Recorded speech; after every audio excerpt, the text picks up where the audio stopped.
അഗ്നിസാക്ഷിണിയായൊരു പത്നിയെ സ്വപ്നത്തിൽ പോലും കാണുന്നില്ല ചിലർ. സത്തുക്കൾ കണ്ടു ശിക്ഷിച്ചു ചൊല്ലുമ്പോൾ ശത്രുവെപ്പോലെ ക്രുദ്ധിക്കുന്നു ചിലർ.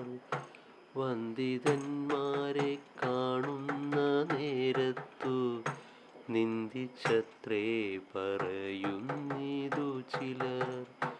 കാൺക നമ്മുടെ സംസാരം കൊണ്ടത്രേ വിശ്വമീ വണ്ണം നിൽപ്പുവെന്നും ചിലർ.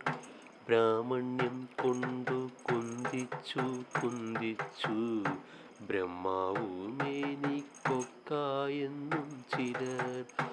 അർദ്ധശംഖു വിരുതു വിളിപ്പിപ്പാൻ അഗ്നിഹോത്രാദി ചെയ്യുന്നിതു ചിലർ.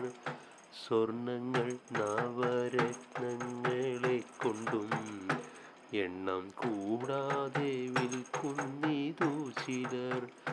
മത്തേപം കൊണ്ടു കച്ചവടം ചെയ്തും ഉത്തമധുരകങ്ങളതു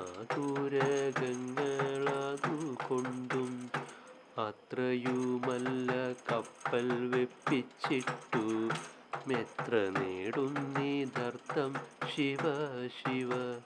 വൃത്തിയും കെട്ടു ധൂർത്തരായെപ്പോഴും അർത്ഥത്തെ കൊതിച്ചെത്ര നശിക്കുന്നു.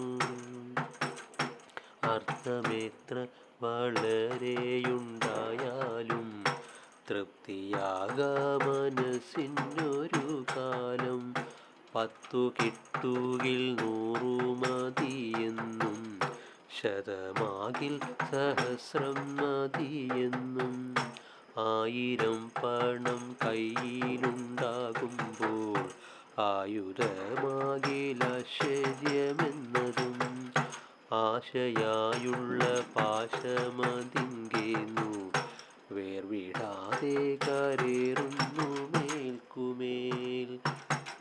സത്തുക്കൾ ചെന്നിരാനായർത്ഥത്തിൽ സ്വൽപ്പമാത്രം തൊടാ ചില ദുഷ്ടന്മാർ.